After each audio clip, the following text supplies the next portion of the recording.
Greetings, everyone. Greetings again, and welcome to another edition of Living on Music. I'm Steve Hauk, and have a very, very special and unique show this evening. His second appearance on Living on Music, a dear, longtime friend of mine, who is also the editor of Living on Music, the show right now, but is a lifetime musician who I first knew in high school in Wilton, Connecticut, at Wilton High School. He's a couple of years younger than me, and we became friends. And his band was called Ice, and they actually played at our senior party at the Black's farmland in Wilton. The Black family allowed us to do their senior party there, and Ice played. They were opening band for a band called The Kids from Long Island, who ended up stealing some of the Ice's equipment. So that wasn't cool. But anyway, I've known Todd since, again, around 1977 or 78, and we have become dear, dear friends over the years, and he has become part of my musical evolution in many ways, particularly with progressive music. He's gotten me into Genesis and Yes and Phil Collins and Peter Gabriel, and a lot of those kind of things have become parts of my life thanks to Todd.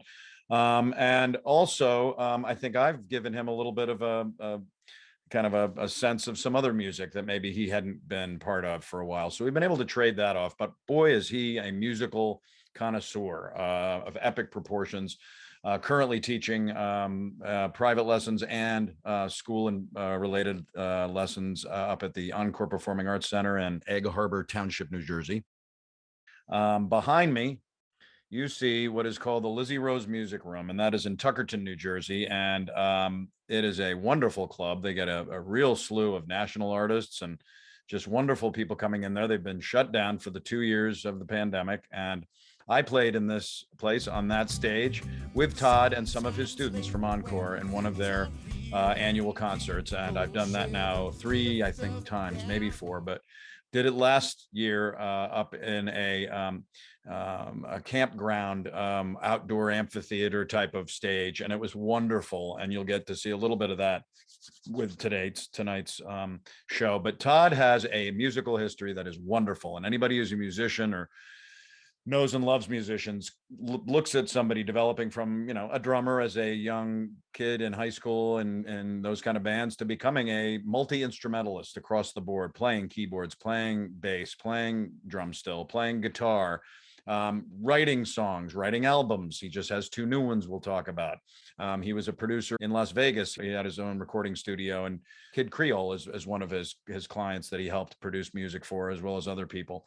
There's a lot to talk about with Todd, and we're going to get into it right now. Ladies and gentlemen, welcome to Living on Music, my dear, dear friend and a musical maven, Todd Jones. Todd Jones, we're actually face to face rather than sending shows back and forth. How are you, brother? Good. Hold on, I have to start editing right now. Okay. I know. Really. Wait a minute. What are we doing a show for? Start taking notes.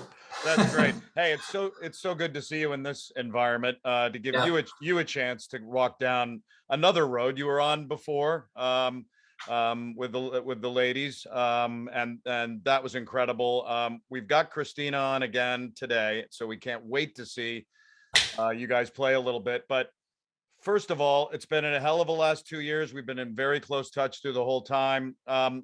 Overall, how have you made it through? And you're coming out. At least you're coming out of this a little bit.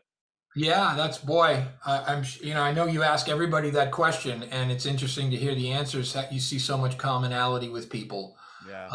So when something that enormous happens to, it's a collective memory at that point, I think. And so, some people do better than others. It definitely negatively affected me in a lot of ways, financially, certainly. But I kept going, as you know. It didn't let it stop me. I felt bad for the kids as much because they had to do a show in front of 5 people all year of working, And of course, other things with kids and graduations and all kinds of once in a lifetime events. Those Right. things to me are worse, you know. Right. Yeah. But Absolutely. but yeah, coming out of it, you know, and then you just go to the next mountain. Hey, Right. look, there's a higher one. Let's keep going. Yes. That's Yes. kind of how it goes. So, but we're all Right. here. We're all still breathing, and I don't have any regrets about. We did some wonderful musical things, which I'm proud of, and you were there as well. So, you know, it's Yeah. all good. Yeah, there were some wonderful things, and that's the thing that we've heard, and as you've been so involved with the last number of months of shows, there's been such a commonality of artists and musical people like you who have gone through hell and high water, a very high water and a lot of hell, yet you just finished 2 records, and that is an astounding feat for anybody to do, let alone out of this thing. It's the story and it's music to dance by. Talk a little bit about where those came from, and then we're going to take a little bit of a listen to a couple of the tracks just to give people a sense of it. Cool. Yeah. Well, to hear you say it like that sounds like this really an incredible accomplishment that I don't actually feel, but not because that wouldn't be the case. It's just that both of these are relatively like compilation albums that had been worked on for years. Yeah. So the story was something that was worked a project on and off for 3.5, 4 years. You know, it would stop and then it would come back. And the other one, Music to Dance By, was an annual thing that came up every year, roughly in the summer, and was for the Encore Performing Arts Center's their production team that goes out and competes all over the region and stuff. And so those were basically, it would have been 7 suites, but because of COVID, they just they didn't do one that year. That's another casualty. But the first one was actually also put on to an album called Ancient in its entirety of 8 minutes, because it was at that point was an orphan piece of music that I really liked, and I thought, well, this will fit good on the Ancient album. But it really was written to be on as part of this dance thing. Right.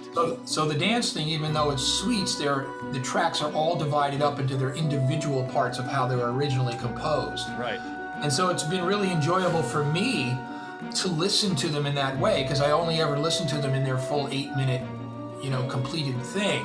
So it's fun to put that album on and put shuffle. Yeah, and now instead of finishing a suite beginning to end like a story, you're jumping to all these different ones, and it's a totally different listening experience, almost like it was brand new for me, and I loved it.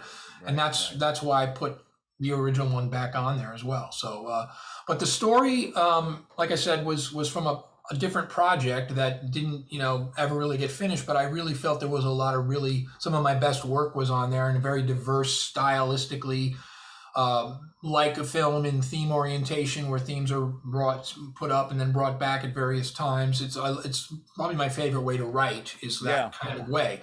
And I really was very happy with a lot of that. So I said, let me put this in a cohesive format and put it out as an album and call it The Story, because it really is based on a story. So that's where they were.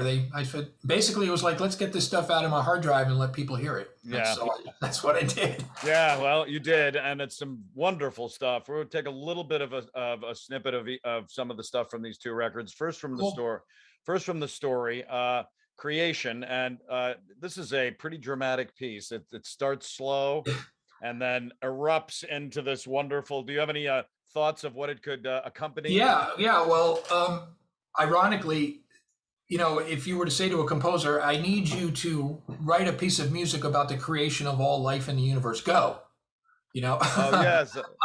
But what's funny about that is the very first piece of the first suite was the same thing. I had already had to do that. And yet this was a completely different version of the same thing. So just in a couple of years, I had to write that.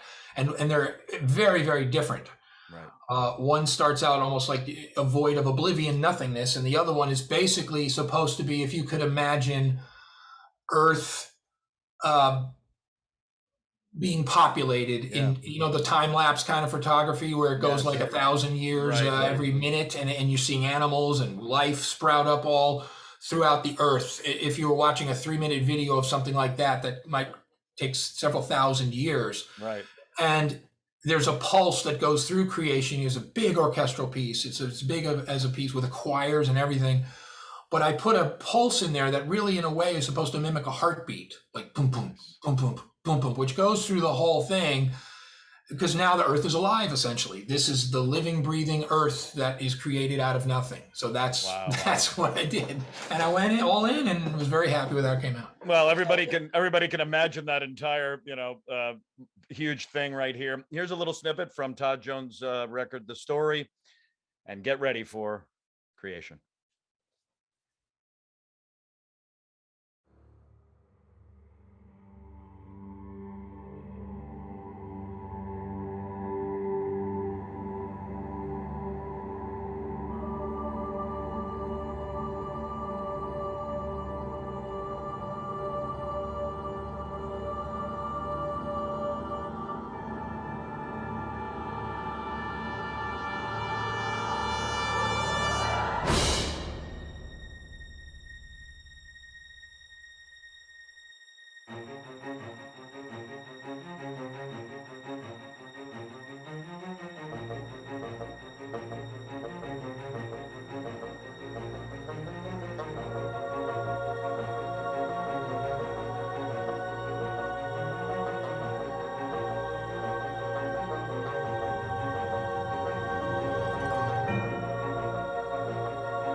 Yeah, that's Todd Jones and his instrumental masterpiece. I just love that. I want to just put that stuff on and like go and create life. Yeah. Hey, and begin the world. Music to Dance By, again, was instrumentally part of Encore Performing Arts Center's dance competitions for the most part, right? Yeah, production.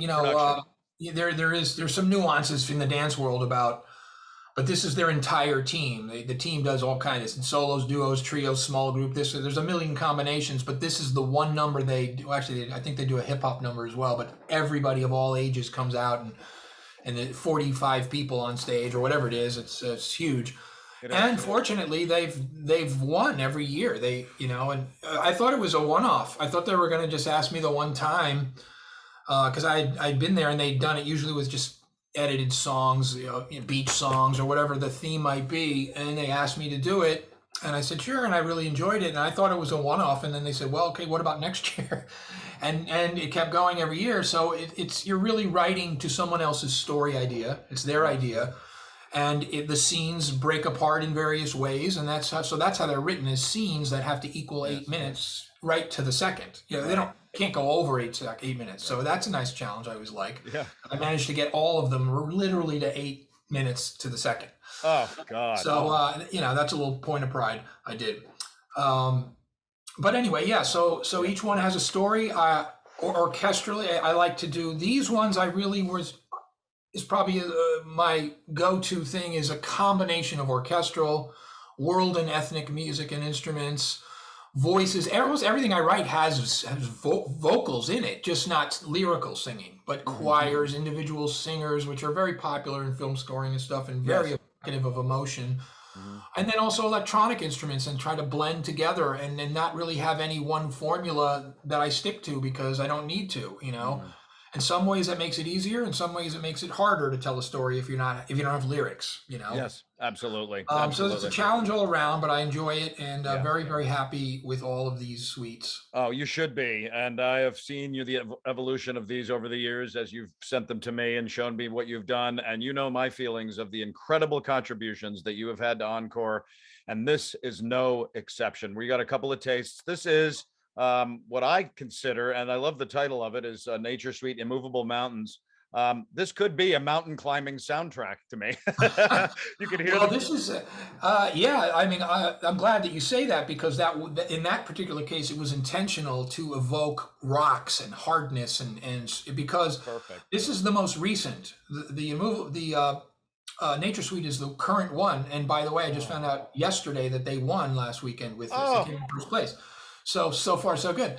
But it was dividing. There was going to be water, and then there's going to be flowers. So I said, well, you know, I told her, well, if you want to, pardon the pun, rock, or you want to get heavy, you're going to have to do it in the mountains, because you're not going to be able to do it anywhere else. So this really is the second piece, and yeah, very forceful, a lot of heavy percussion, Lord of the Rings kind of percussion, and big brass, and various things that evoke mountains or whatever. So yes, I kept thinking of "You Will Not Pass." Exactly. But here we go, a little bit more of Todd's wondrous musical compositioning. This is from Music to Dance By, and a little bit of Nature Suite, Immovable Mountains.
Yeah, whew, I just got down from the mountain, Todd. What an amazing ride, and tons of rocks. And no, again, a miracle thing that you have done for them, and the fact that they continue to win. I think, yeah, they dance wonderfully. They're an amazing school, but the music don't hurt. I mean, it's just Thank you. it's magnificent that every time that you play it for me every year, and I'm like, do they know what they're getting? And I hope they do. Here's another piece. This is Pay It Forward, A New Life.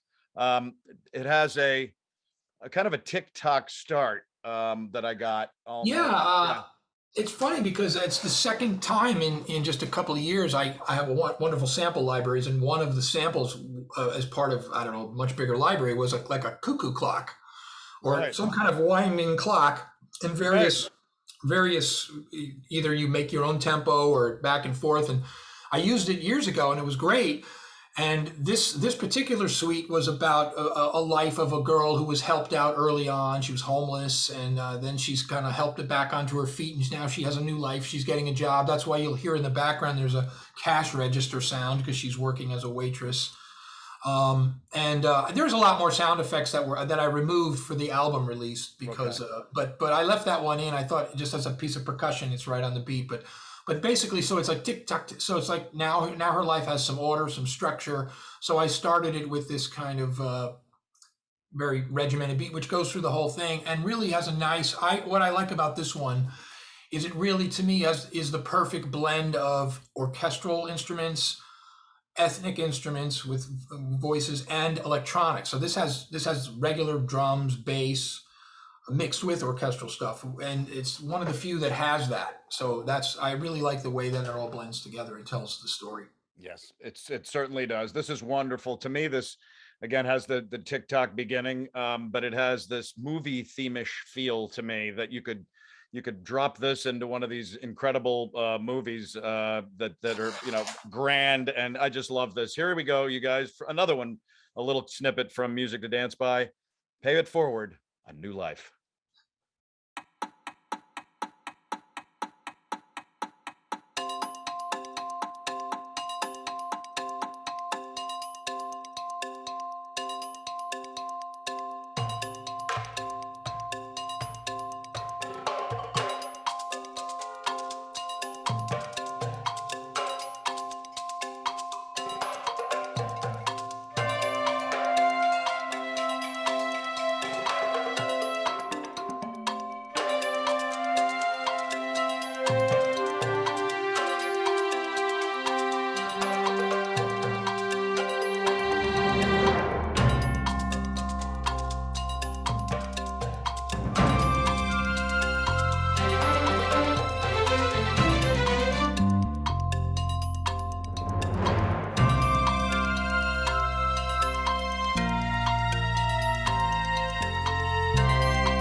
Yeah, I'm trying to think of the different movie themes that I think that would accompany as well. It's just grand and a beautiful job, my friend.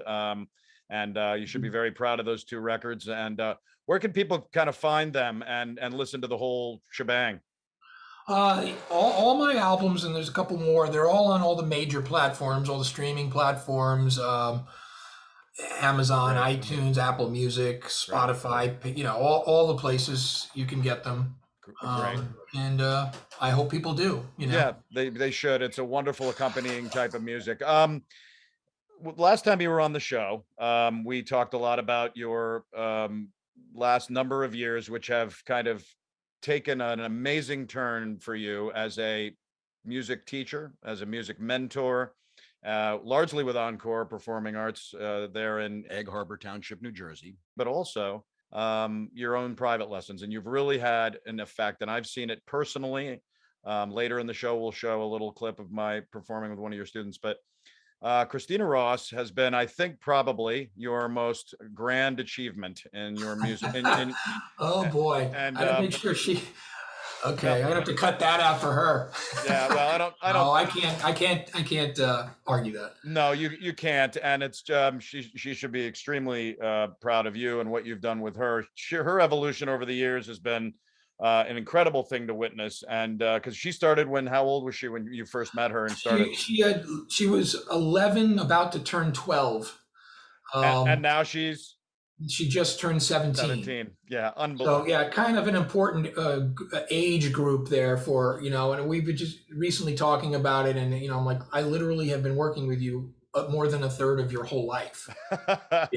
When you put it in those terms, it really seems like a lot, and we just passed a little anniversary. So yeah, we're very aware of it, and Christina is very, very professional, which is, it's almost strange, and you've seen that. She can obviously be what she is, but then when it comes to time to singing and learning and performing her parts, I consider her as reliable as any professional I've ever worked with, and that's something that still impresses me about her. So. That's fabulous. Yes. Well, here's a little clip of something that you guys recently did for Living on Music. I love this. It really shows the talents of both of you, and boy, does it show her wonderful talent. It's a Billie Eilish song, and Billie is absolutely on fire lately. My son saw her in Madison Square Garden not long ago, and just continuing to rise in her career. Here's a wonderful song with Todd and Christina doing Male Fantasy.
I'm telling you that her voice, thanks to you in large part, and also her natural talent, is something that I just it melts me to hear it, and it has since way back. And now that her abilities and style, so kudos to you and kudos to Christina. We're going to play a little bit of another song that she did with Todd, and also something that she and I sang last summer. We'll play a little bit of. Going to jump a little bit into Todd's kind of musical evolution because it has been an incredible run. Todd, as I said in the open, before I welcomed you in, I talked a little bit about ice and how that you actually played at my senior party on the Blacks farm, the Blacks family, the amazing family. And I have a couple of pictures that will be posted of that. That's classic. As well as, the kids from Long Island stealing some equipment from the ice, which I still can't believe. But you started basically drumming, and that has always been something in your heart. How did the drumming begin? And then out of Wilton to Berklee College of Music, and then becoming a multi-instrumentalist. So what was the evolution from early drums into playing several instruments and being really astute at all of them? Well, I think I started playing drums. I think I was 11 years old. I was living in Long Island. Yep. And my older brother played guitar, and several friends in the neighborhood they just put a band together one day. Right. They all played some instrument, and I didn't really play an instrument. So they were all my buddies. You know how it is at that age, you do everything together. So here I am carrying amps and, setting up lights and doing that. And for a while that was okay. But then my best friend, who didn't play an instrument, but was for some reason seemed to be a decent lead singer, became their lead singer. And now my best friend was in the band, and now I'm still carrying the amps around and all that.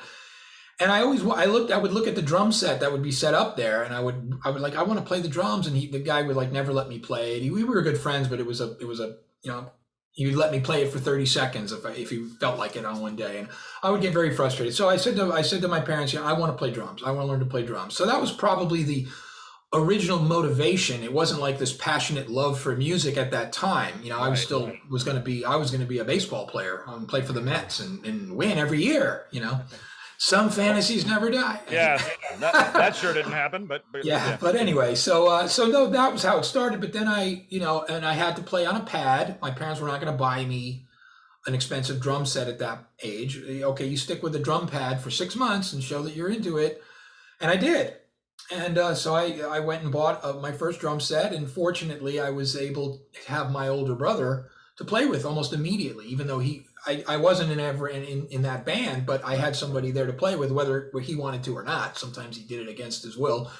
So it basically really, and I know this more, I appreciate this more now as a teacher than I even did at the time, how many steps you skip by being able to do that.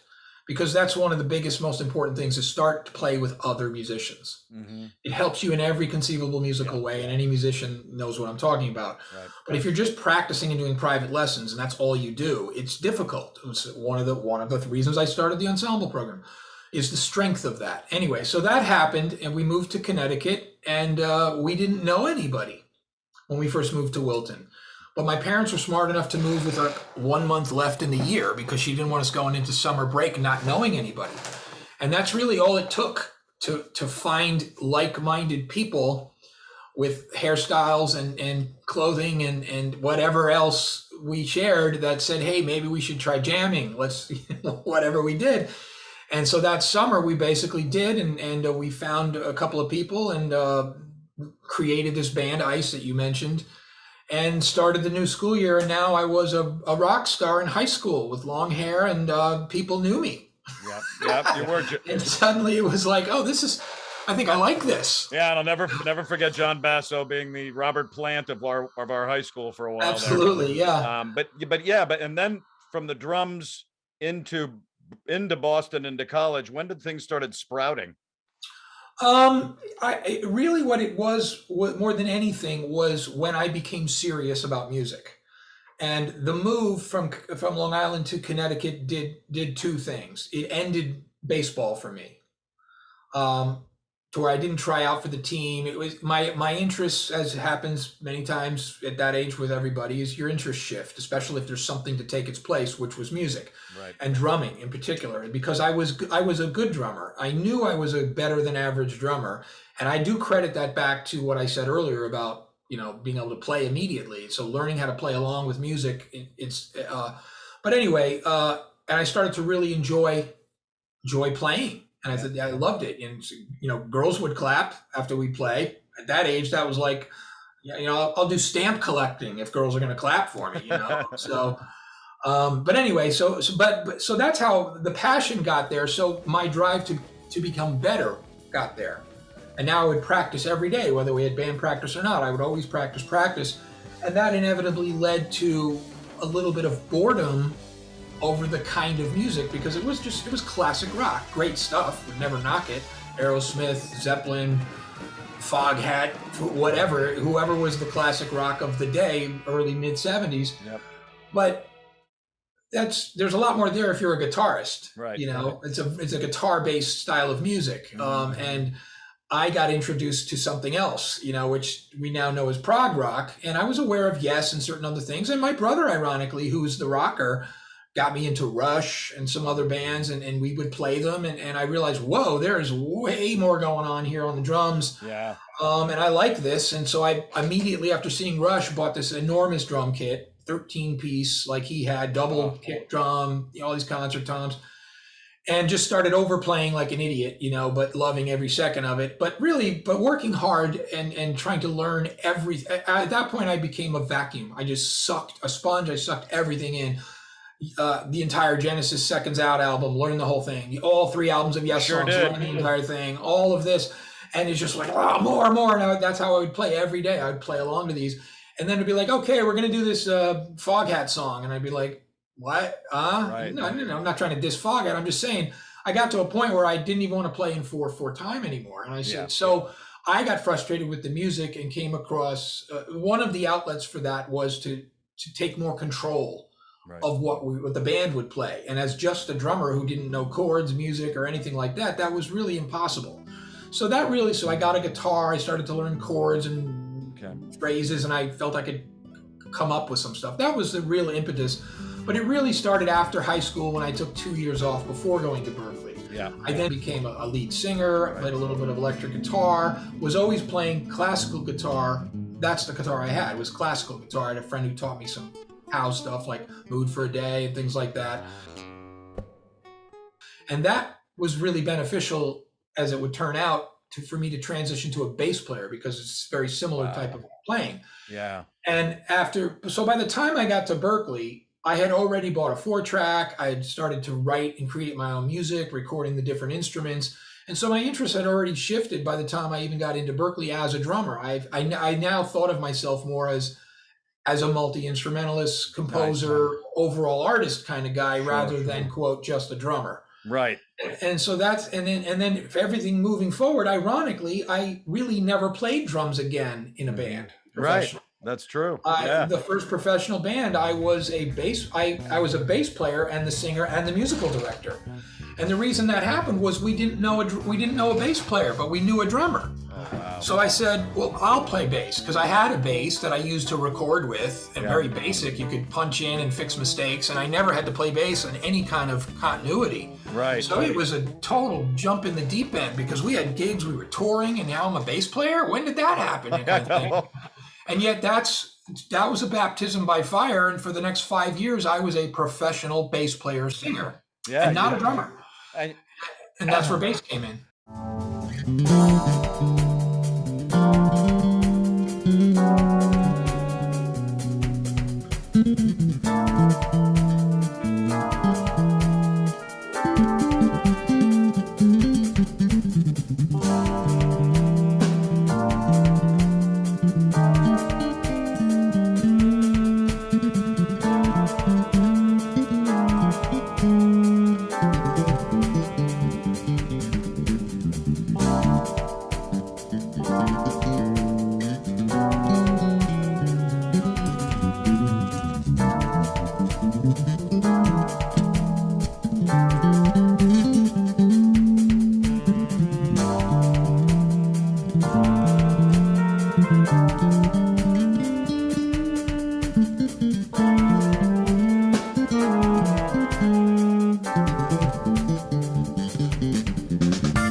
And you did do a solo album, an instrumental record back then that started things off on your kind of record release. Yes, that was, and that's called Rhythm, which kind of fits. Rhythm, which is the title song, which was actually written many, many years before, and all the other songs were written right before I actually did the album. But the album is named for a song I wrote back in Connecticut in the early 80s, when I used to play tennis most days. Anyway, just to lay out where we were. But yeah, so I played everything on that, and I in the end though it was something I had to do. I'd never done got into a recording studio and done my own music. I did once, but nothing like this.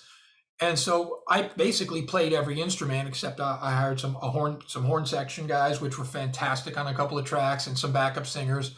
But I played everything else, but was very, very unhappy about how it sounded, how it was mixed. And I learned a lot by doing it. It cost me a fair amount of money because, you're paying for studio time and all these other things. But it was a wonderful learning experience because, as you know, you usually get way more out of unsuccessful failures than you do out of successes, because you go, I can fix that, I can fix that, I can fix that. As long as you're able to recognize those things. Yes. And so I realized that at that point in my career, I was done touring. I was working in retail music and gigging on the weekends, that kind of a thing. And I decided, I was very fortunate. I met, somebody came and saw me play. I was playing in a classic rock cover band at that point on the weekends, which was a lot of fun. And I stipulated, okay, I'm not going to talk to the audience. I'm not going to wear any funky Vegas-y clothes. I'm going to wear ripped jeans, and I'm going to play back. I'm going to play and sing and play bass. And that was it. And it was a lot of fun because but that wasn't a career. So, but there wasn't a guy who saw me perform and really wanted to help me. As an artist, as a performer, he was really blown away by me. And I felt like I'm the bass player singing the occasional song. Right. But he basically said to me, what do you want? What do you need in your career? And I said, I want a recording studio. I want to have my own recording studio. As kind of like, what do you want to be when you grow? It's almost so what? So do a million other people. But he had the means to help me. And he was willing to put out, several 20 grand at least to help build me this studio, so I could use it to develop myself as a career and also develop other artists that I wanted to produce. Right. Because I was really wanting to get into producing as well as, I was looking, as a lot of times you see actors that then move behind the camera. Oh yeah.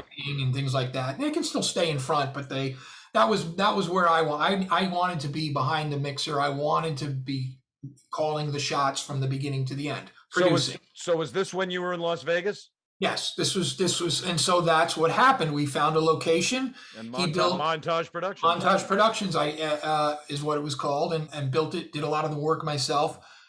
But right before we were about to open, he got transferred out of state, left, and so our whole plan went kind of down the tubes. And what happened as a result of that was this now studio that was supposed to be a production studio for me and anybody I wanted to produce, now for financial reasons had to become a commercial recording studio. I had to open it to the public and charge by the hour, and that's what that became. Yes, it did. That was bad, and that was really good. It was because it made me an audio engineer. I did hundreds of projects. It also did allow me to produce many, many albums. Right. And I never had to leave the house. So it was a wonderful time. But I did very little for myself as an artist, but I became a producer for many other acts and artists, and it was a great experience, and probably several local regional bands, but the biggest one probably was Kid Creole and the Coconuts, who's very, I learned a lot about, and probably everybody nods their head but doesn't realize, as I didn't, how big he is over in Europe. He's much bigger in Europe, even though he's American. Wild. He's his big, especially in the 80s, his whole Zoot Suit, crazy live shows and so much fun. Great guy. Well, but I first heard about him by buying the Against All Odds soundtrack, which has all these Genesis guys on it. Of course, Phil Collins, Mike Rutherford has a track, Peter Gabriel has a track, Stevie Nicks has a track, and then the last track, Kid Creole and the Coconuts. Oh. So that's by accident how I came across him, but I always loved that song. It's called My Male Curiosity. He was also in the film performing that song as himself. So blah, blah, blah. That's many, many, many years ago. Yeah. And, well, that's wonderful. We'd love to hear a little bit snippet of one of the, you actually produced this record, Too Cool to Conga. Yeah, and it was a bizarre thing. So I'll cut to the chase of how he came. He was doing a stint in Vegas, and so he wanted a studio to record basic scratch ideas for a big band album, because that was kind of making a bit of a comeback in the 90s. I think the Cherry Poppin' Daddies and some things like that. So anyway, he came in and decided to do the whole album there with his band, and so booked the studio for 6 weeks, but didn't get to do his vocals. Yeah.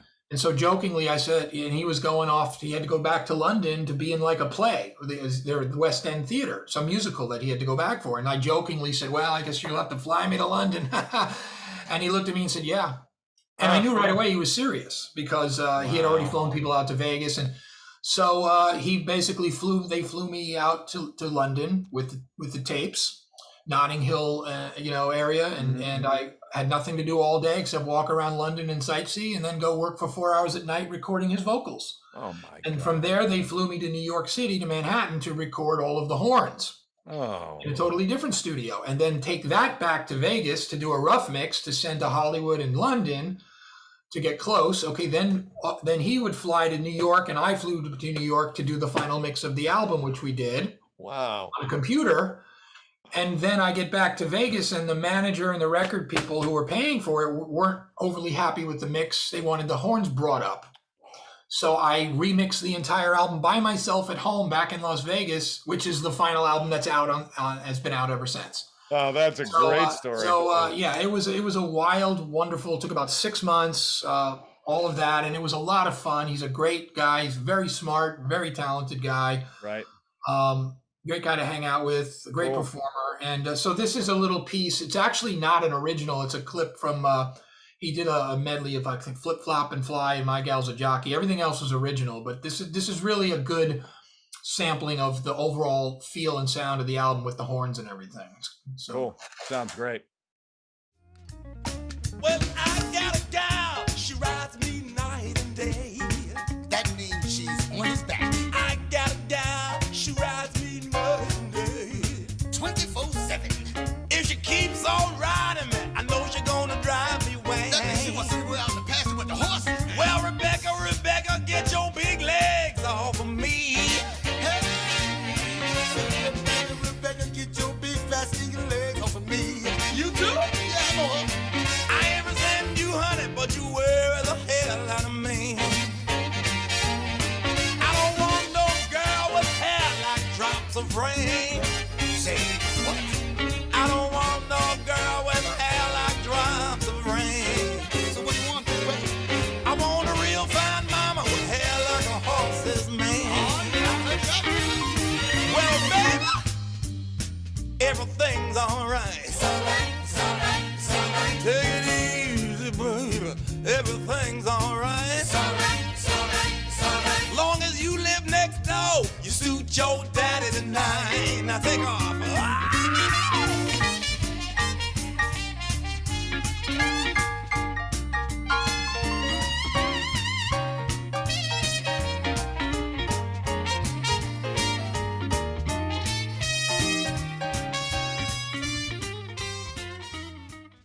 Yeah, I love that sound. They've got a fun, kind of that almost ska, like reggae-ish R&B. And he's talking back and forth to his sidekick Bongo Eddie, and they're doing all this. It was just it's a lot of fun.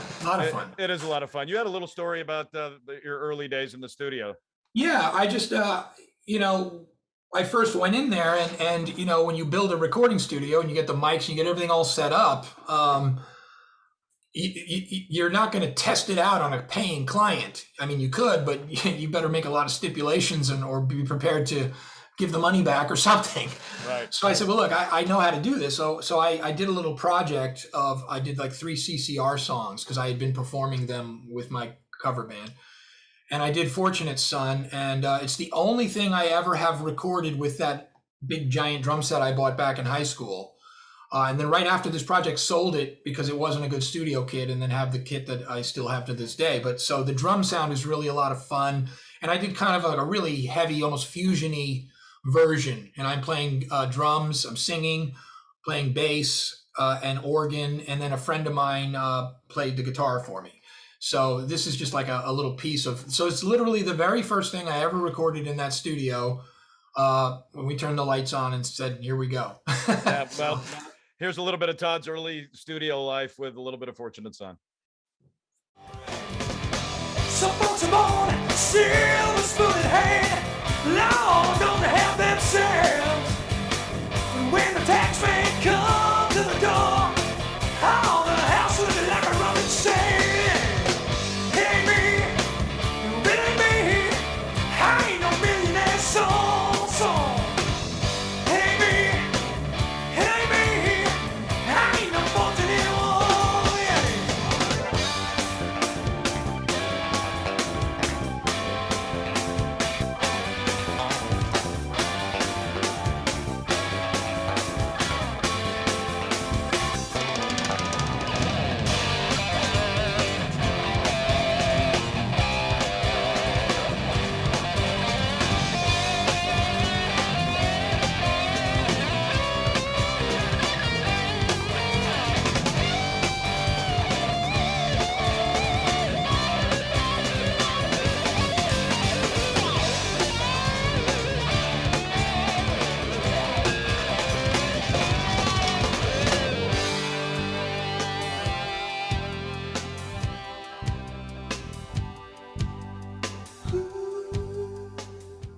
It ain't me. Yeah, I love that, Todd. That's what a wonderful moment for you there. Now, also in the studio that you were producing and helping these artists craft their stuff, you got on back behind the skins. That had to. Yeah, I did, and it's actually very interesting because from the earlier story, as I said, I lived in Las Vegas for 13 years as a professional musician, and most of the people in Las Vegas never knew I even played the drums because, as I said, I was doing a singer, a bass player kind of thing. Yeah. Some close friends knew, but they certainly didn't know how good, if any good, I was or anything like that.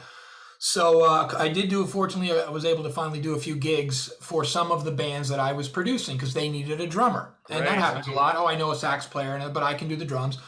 So in addition to producing these albums, I also played drums and was able to, in these cases, they let me go a little bit, because they knew I was into fusion and prog rock, and they wanted me to play as impressively as I could. Yeah. And normally I wouldn't do that. I'd play to the music, but these are a couple of, and I was happy to do it because I wasn't doing any drumming anywhere. Yeah. So this is really some of the only examples, ironically, of professionally recorded drumming that I've ever done that's any good. Well, that's perfect. Well, here's. I'm glad to get out there. Yeah, and again, it's something that I remember Todd doing. In fact, sitting in the basement at your house and watching you play albums, and so to me, drumming is your core because that's how I knew you. But then I've seen everything else expand over the years. Here's Todd behind the skins, a little bit of the work in montage.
Yeah, well, that shows it, and I always love seeing. In fact, when we played this past last summer show we did, just to look around and see you playing drums behind me was just one of the greatest things ever. So, Yeah, I so was really glad that because last year you couldn't make it up, and then the year before that, 2 years in a row you made the show, but I wasn't playing any drums. right.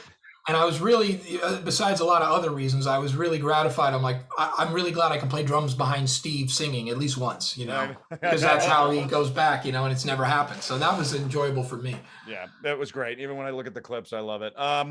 Things you did a couple of wonderful projects over the next number of years. You did Scenes from a Winter House. Talk a little bit about that, and then we're going to play a little clip of something from that. Yeah, I left Las Vegas and now was living in Texas and doing various things and really making a strong effort to get involved in composing for film and television, something I've always wanted to do.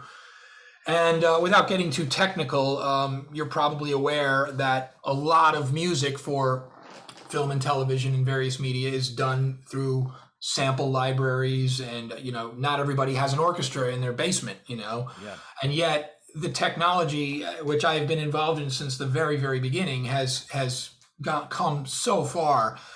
It's an art form completely separate from composing. You can be a great composer and not be able to orchestrate it through computer at all, or vice versa. Yeah. This is the end piece of probably the most avant-garde thing I've ever written orchestrally.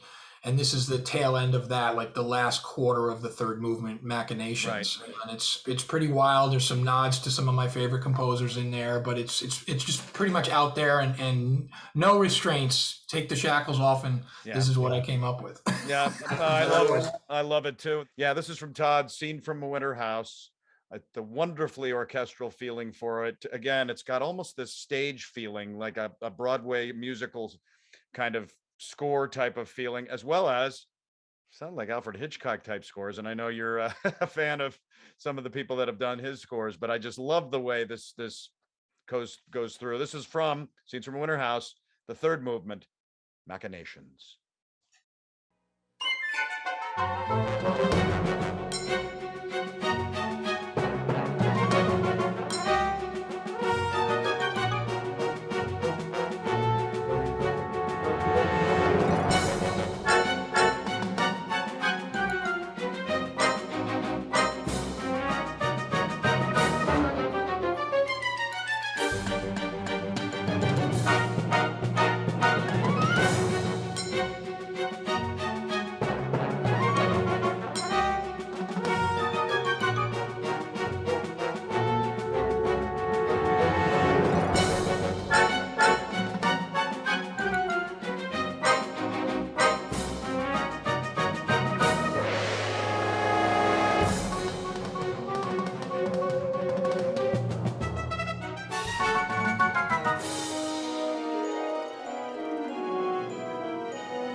Another aspect of Todd Jones' brilliant musical talent. I love that. That's just full-fledged symphonic feel to it. And again, another one of your talents, Todd.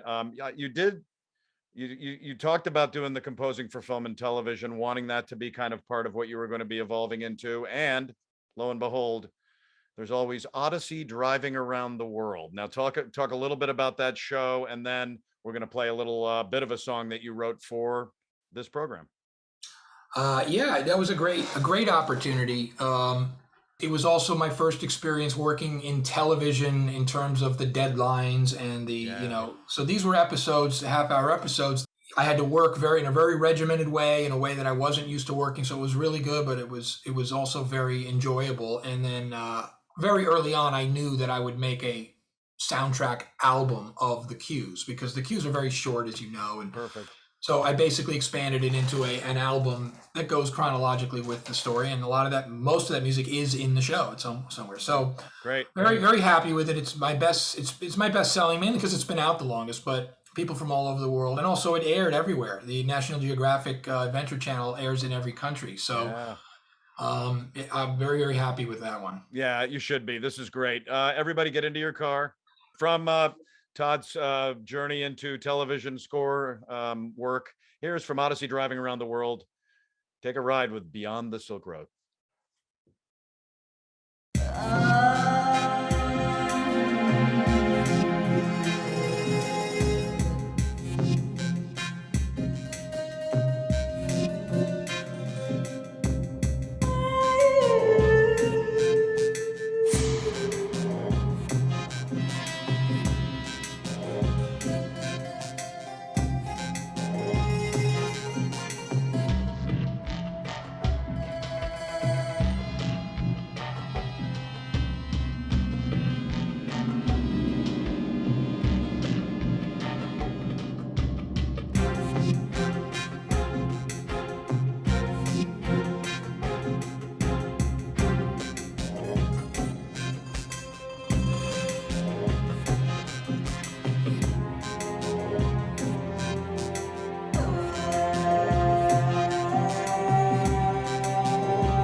Yeah, Todd, another wonderful step in your staircase of musical achievement, and that's wonderful. And congratulations on being a part of the television music score world. Put out a record that I'll never forget when I first got taste of it. Ancient, a musical journey through time. And what was the impetus behind this? And then we're going to play a really wonderful, very Olympian to me type of piece. It could have been after having just watched the Winter Olympics, I was thinking of that music, watching people soar. But where did Ancient come from in a nutshell? Well, I going back to that the music to dance by, that first initial suite that I wrote with the elements. Right. I had written that the year before, and that was really the first piece of music I had written after moving to New Jersey. I was so prolific down in Texas where I did Odyssey and the symphony and all that other stuff. Sure. But I had moved into a new life, and composing it was very I just didn't, it wasn't part of what I was doing up here. Yeah. So that kind of got me back into it. And I had new sample libraries, as I mentioned, a lot of new exciting sounds that inspired me to go, I got to write something. So I was inspired, and I wanted to write something similar. And I could do it entirely by myself. I had everything I needed. I just, including the time. So I decided to begin in the summer.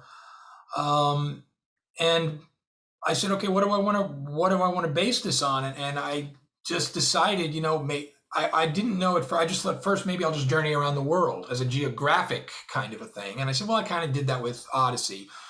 So I love history. And I said, well, let me do it this way. Let me go back in time to the earliest and then go chronologically through time, because then you can use all kinds of wonderful, amazing instruments and really dip into these libraries and sounds, plus all the conventional things. And once I got into that flow, I mean, I was writing like a song a week, completely produced and done. I just, every day, I just say, I'd go to work at night and teach, and then come home and compose. So it wrote itself very quickly. And then I added in the elements thing later on, just because it was at that point an orphan piece of music. So that's what that was. And it was probably the most enjoyable project. And to this day, if I had to pick a favorite, I don't know if artists do that. It's like their children. Right. But it really would be hard for me if someone said, give me one thing you've ever done. Okay, you got to take Ancient. Right. Because I still love it. I still love to listen to it. It's because it's the kind of thing that I would like to listen to. Yes. And sometimes you endeavor to do that, but you don't reach the goal line fully. So all you see are the flaws.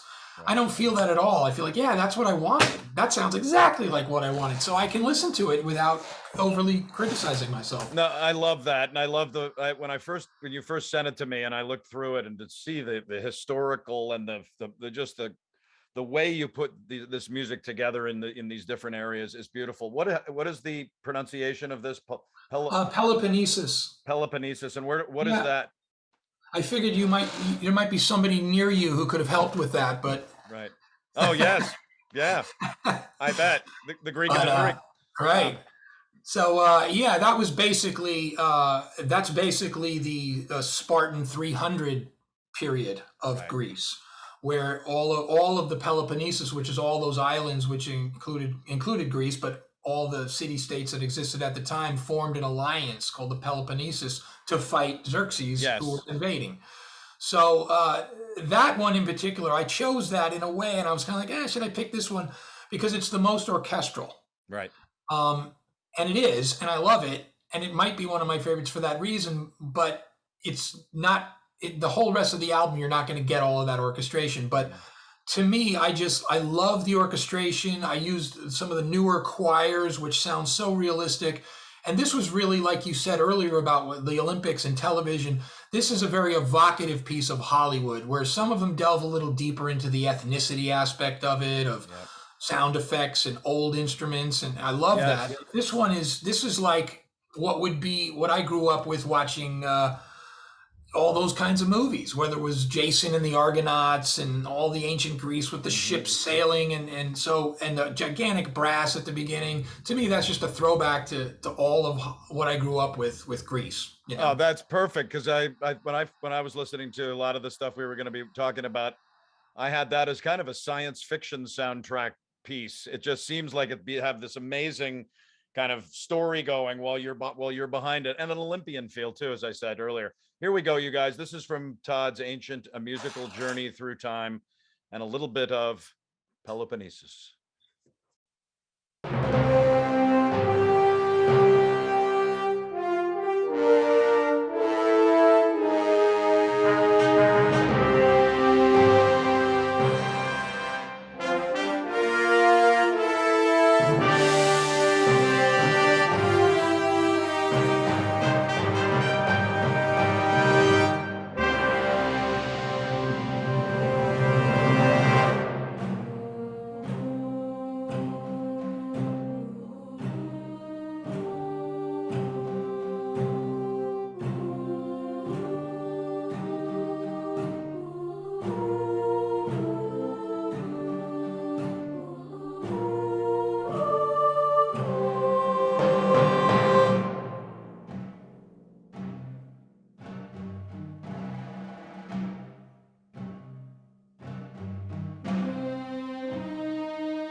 Yeah, that's grand, Todd. That is, and I remember vividly when you sent me that record, and I was just like, oh my God, he's been great before, but this is just, it's just a whole element of you that is fabulous.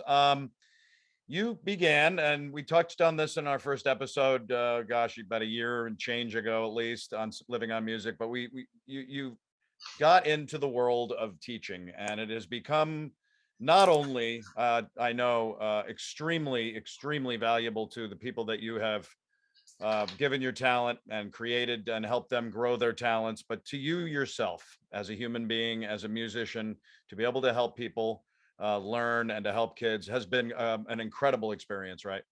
Absolutely. And it was an unexpected Yeah, aspect of it. Yeah.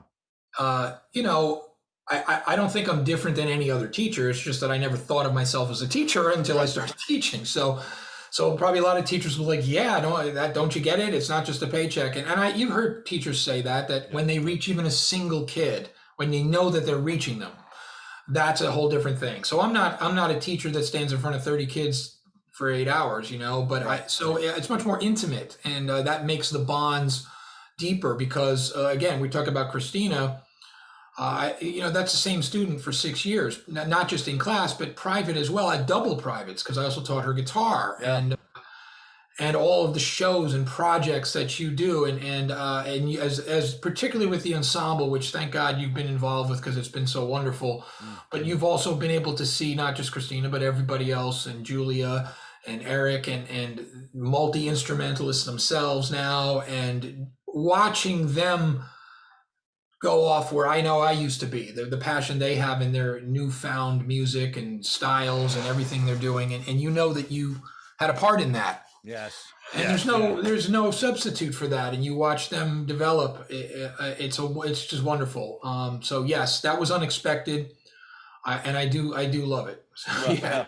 The legacy that you have created in that region around Encore and that entire area is something that will never be forgotten. And you should just be absolutely proud of that. And plus, being your dear friend for so many years, then me coming in and being a musician later in my life as a singer, and you included me in these encore concerts that you do every year with the students in your ensemble, and it has been among the most enriching experiences of my entire life, let alone my musical life.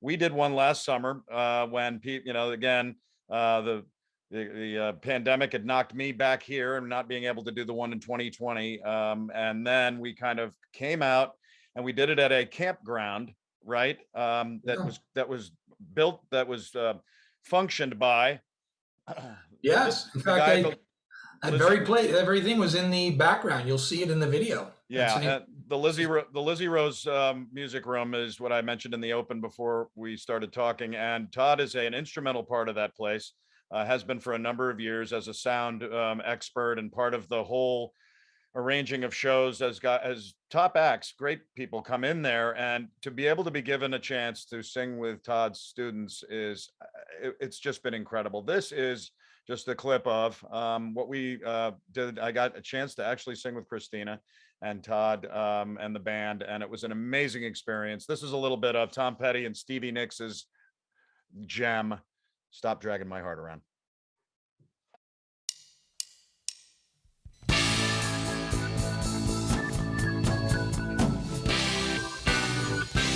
From Mr. Petty.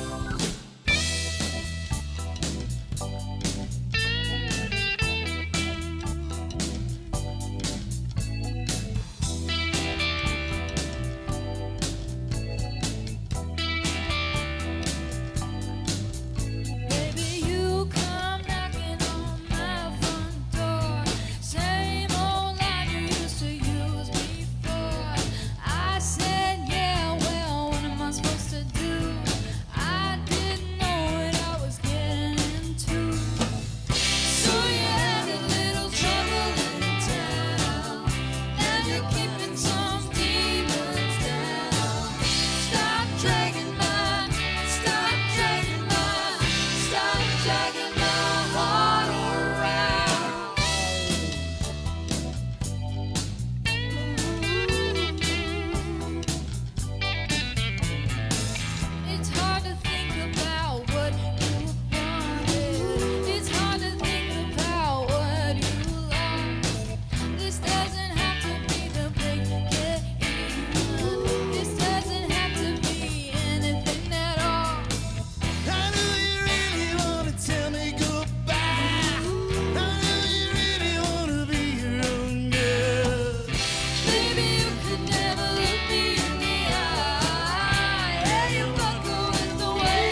Yeah, man, I get chills just even seeing that. Being able I to applaud you. thank you. I mean, being able to sing Tom Petty alone, I do 8 or 10 of his songs with my duos and bands, and to be able to do that one with somebody like Christina and you guys, I'll never forget it. Yeah, I said we got to do a song that you can do with Steve. And I started thinking, and that's what I came up with. So I'm really glad we did it. Well, it's unforgettable. It'll live on forever for me. You are coming out of the pandemic.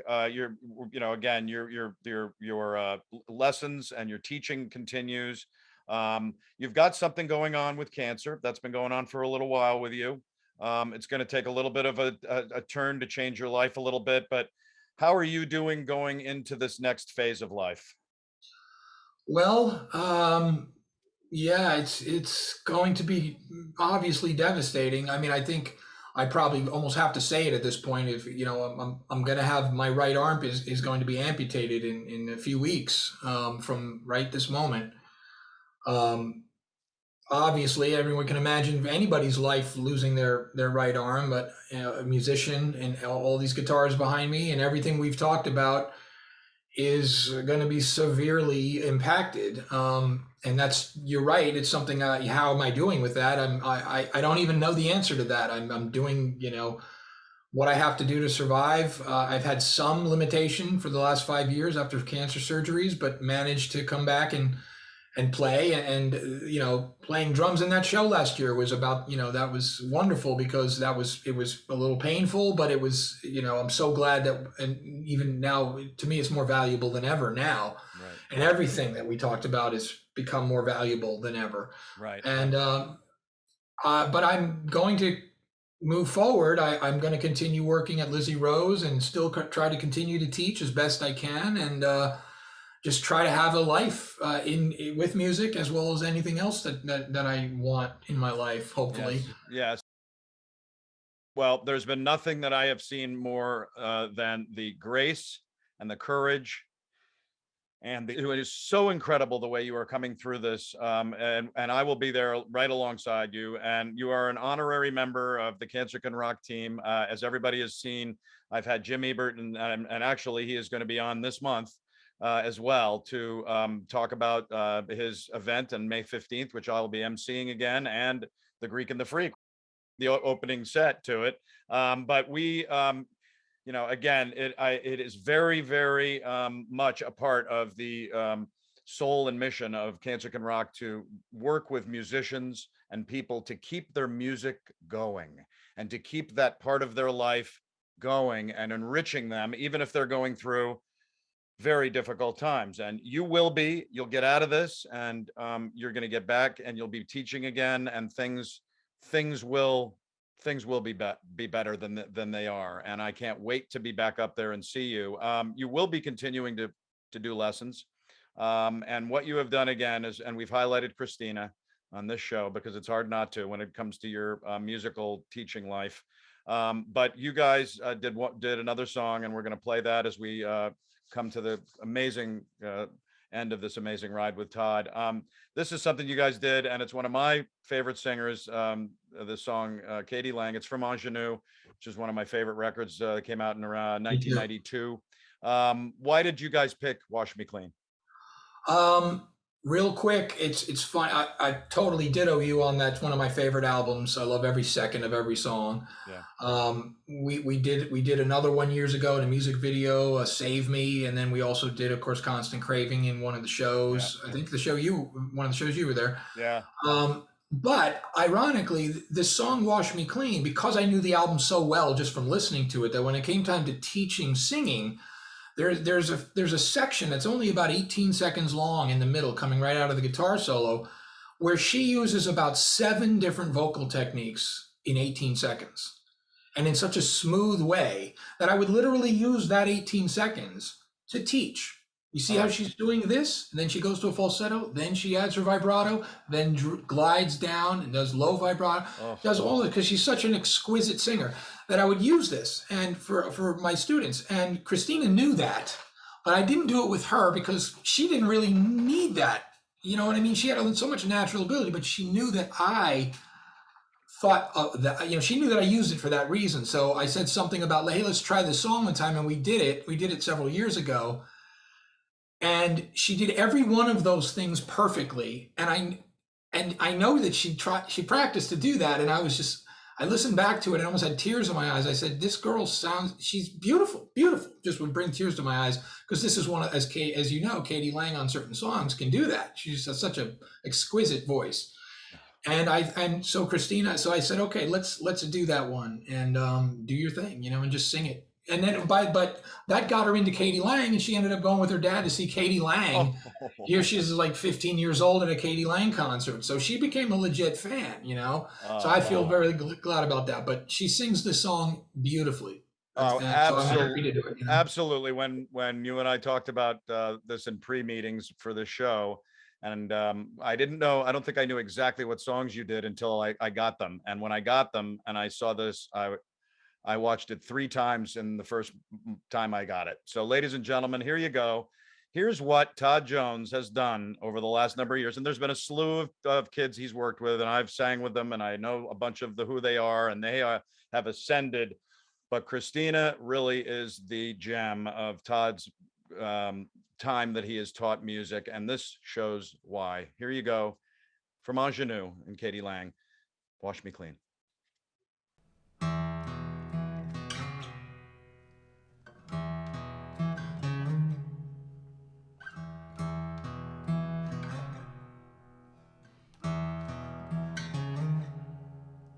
You swim through my veins, drown me in your rain. My desire carries no shame. My will harbor no pain.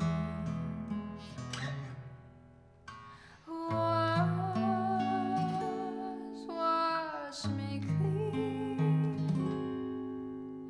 mend my wounded seams, cleanse my tarnished dreams. You swim through my veins, drown me in your rain.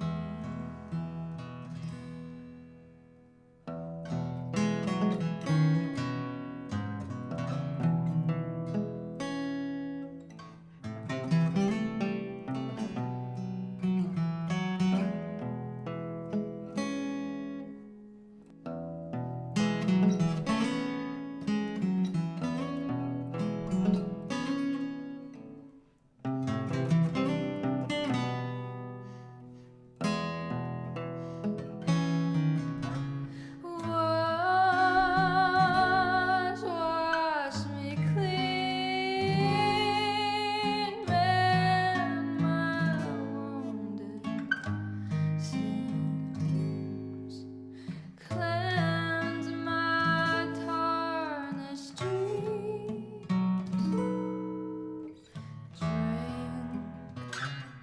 Drink from my spell, quench love's drying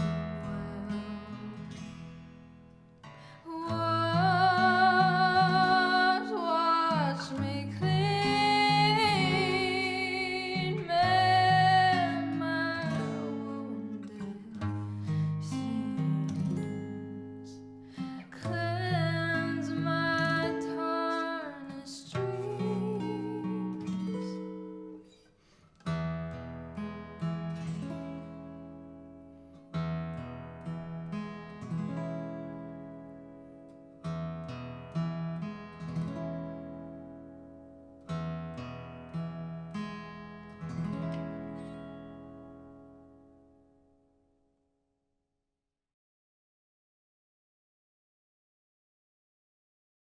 Whew, that I don't know. It's not an easy, as you said. There's a lot of vibrato, changing and singing.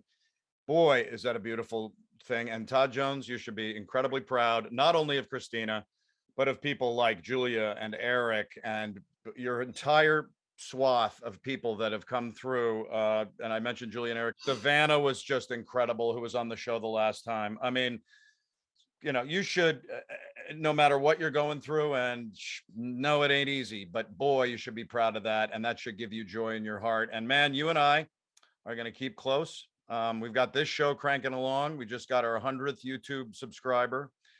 We've got almost our 800th group member on Facebook.